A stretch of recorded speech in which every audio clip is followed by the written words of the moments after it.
To become boring is not to quit. It is to step outside the machine that is eating your attention alive. The system can sell you desire. It can sell you outrage. But it cannot sell you calm. Why? Because calm is an act of economic rebellion, and they cannot price it. Thoreau walked into the woods not to hide, but to weaponize focus. A quiet life threatens a noisy world. Consider the first trap. Why do you fear silence?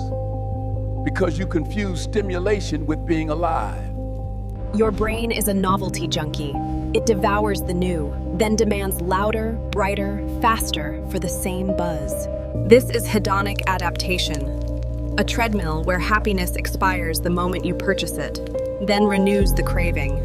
So ask yourself, who profits when your baseline keeps rising and your peace feels boring?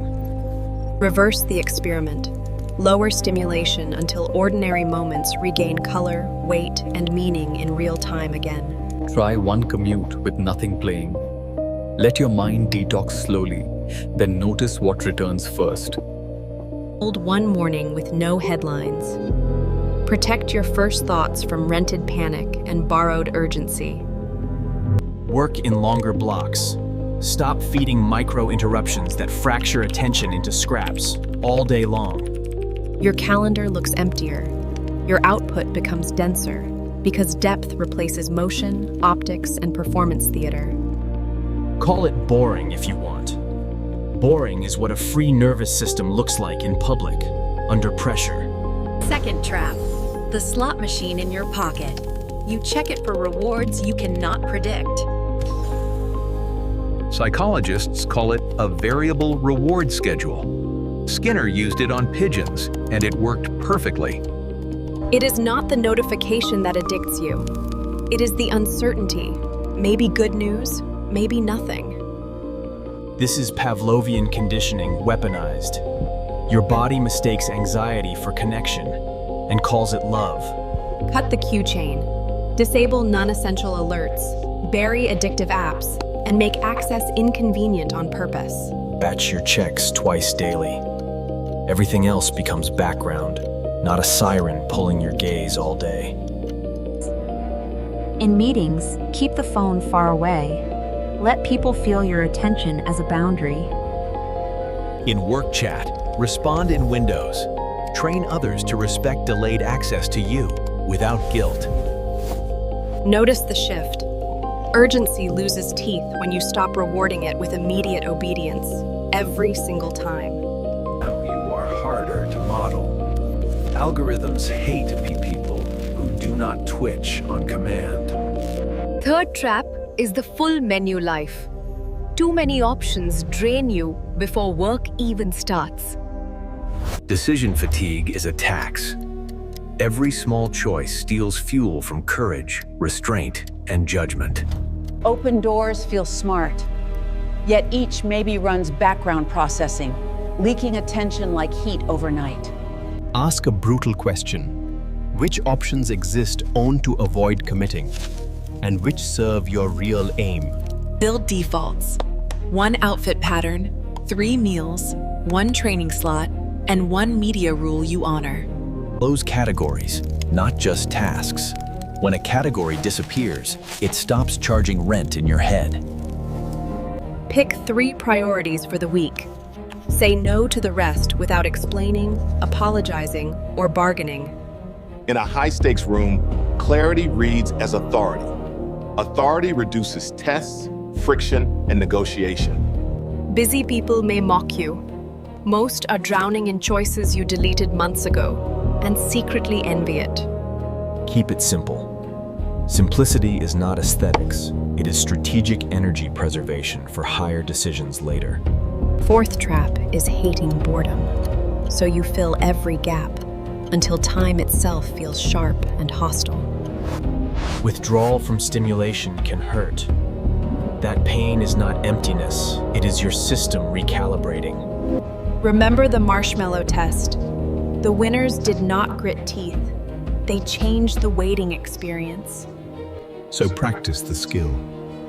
Can you sit 10 minutes without input and stay sovereign inside it? Start small, then stretch. 10 silent minutes, then 15, then 20, every week, no negotiation. Use an anchor, breath, footsteps, a candle flame. Give attention one home, not 1,000 exits. In a long line, do not scroll. Study posture, micro-expressions, and the tempo of the room. Later, you recall details. Presence improves memory because attention was not scattered across screens, tabs, and feeds. Knife drop.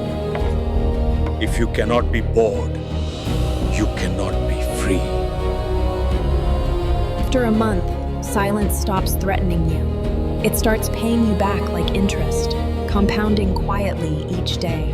Fifth trap is worshiping constant focus. You crowd out the mode where insight is born. Your brain has a default network. It connects distant ideas while you appear to do nothing. Keep feeding noise, and the network cannot speak. You will grind harder and think smaller. Command. Schedule idleness like training, because creativity is a biological output, not a mood you chase. Do one task, then stare outside for 2 minutes. Let thoughts settle without another hit. Take device-free walks. Movement plus quiet activates pattern detection your spreadsheets cannot reach, even at midnight. Before a pitch, walk alone. Let the story simplify until one sharp thread remains, then follow it.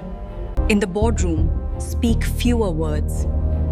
Each sentence lands because it was distilled in silence. People call it talent. It is space you defended when others auction theirs away for cheap dopamine. Live boring, and your mind starts composing, instead of consuming whatever the feed serves on autopilot. Sixth trap is manufactured dissatisfaction. The system needs you restless to keep buying relief and calling it growth. If you feel enough, you stop chasing. Calm customers are bad customers for extraction machines. Social comparison is the engine. Curated lives trigger shame, craving, and speak, then sell the cure. Name the loop. Trigger, scroll, envy, numbness, purchase, repeat. That is behavioral economics in motion. Practice strategic contentment. Write what is already sufficient and reread it before you open any app. Replace status goals with craft goals. Mastery lasts longer than applause, and it ages better. When friends upgrade, keep yours. Invest the difference in skills, freedom, time, and optional courage. In negotiations, trade for autonomy. Ask for fewer meetings, deeper work, protected mornings, and clear boundaries. People will not understand. That confusion is proof you exited their scoreboard and stopped competing. Contentment is not laziness. It is sabotage of the hunger they installed in you. Seventh trap is calling subtraction deprivation. So simplicity feels like punishment, not a deliberate strategy. Thoreau did not starve himself. He removed the non-essential to see what remained alive and true. When noise drops, contrast returns. A sunrise feels vivid, and ordinary moments regain emotional texture. Cut one input category this week. News, gossip, outrage feeds. Pick one and remove it cleanly. Keep only information that leads to action. Delete everything that trains helplessness and reactive fear. At breakfast, no doom scroll. Begin with choice, water, light, and one deliberate thought you own. At lunch, read paper pages slowly. Your mind learns patience the way muscles learn tension. Slow thinking improves judgment. Better judgment creates quiet power in rooms that pressure you to rush. Simplicity concentrates you. A lens beats a floodlight when you need precision, leverage, and calm aim. Ask again. What is the cost in life hours for every convenience you defend, and every status symbol? Eighth trap is compliance by comfort. When you have too much to lose, Threats work. Systems control through leverage. They pull the strings attached to what you think you cannot live without. Reduce needs and leverage evaporates. Fewer hooks mean fewer hands can steer you or threaten you. Measure purchases in life hours, not dollars. How many mornings does that upgrade consume every month? Lower fixed expenses. Build a buffer. Make your time harder to ransom from you when pressure spikes. In a weekend request, pause. Offer Monday excellence instead of instant sacrifice, and hold the line. Because your lifestyle is light, you can refuse without panic, resentment, or secret bargaining at night. In meetings, speak from principles. Anxiety speaks fast. Principles speak slow and steady, with clean edges. Refusal is a muscle. Boring daily habits are the gym where it becomes reliable under real pressure. Ungovernable is not loud. It is calm, consistent, and expensive to manipulate because leverage is gone. Ninth trap is worshiping optionality. You keep every door open and never enter a room. Every maybe burns background energy. That invisible leak is why you feel tired without progress. Be honest. Is flexibility your virtue or your fear of choosing, being judged, and losing face? Pick one craft. Pick one standard. Close the hallway behind you on purpose and step forward. Write a stop doing list. Treat it like strategy, not like sacrifice for approval, praise, or belonging. Quit 2 social apps. Let evenings stop being auctioned to strangers and their moods and their trends. Use reclaimed time to train, study, build. Momentum returns when attention has one direction and one target. Doors close. Life moves forward. The hallway stops swallowing your years.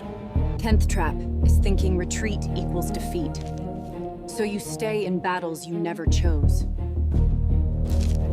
Strategic retreat means stronger ground, fewer fronts, consolidated resources. Then one decisive strike when you choose. Overextension makes you weak. Constant engagement spreads you thin until anyone can push you around easily. Redesign the week. One deep work block, one recovery block, one social block, no extras. Protect mornings for creation. Protect nights for restoration. Let the rest serve those anchors faithfully. Leave group chats that drain you. Meet only people who sharpen you, not people who harvest you. When crisis hits, pause.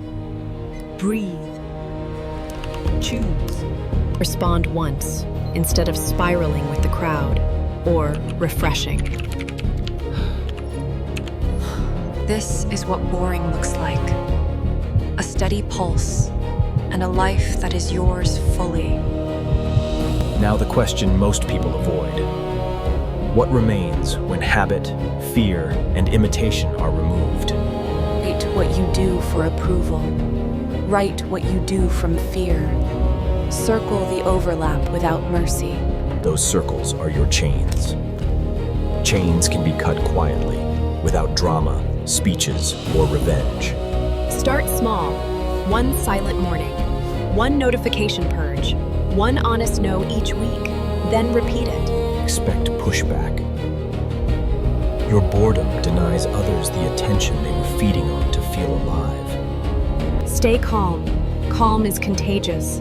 Your steadiness exposes urgency as theater, not truth, not destiny. After 30 days, measure results. Less anxiety, deeper focus, stronger boundaries, better sleep, clearer thinking. Then choose one harder cut. Drop an expense, drop an obligation, add 1 craft hour daily. If you want the real upgrade, stop trying to be interesting. Become ungovernable. Become boring. The challenge is simple. For 7 days, starve the algorithm and feed your mind. Step to your music.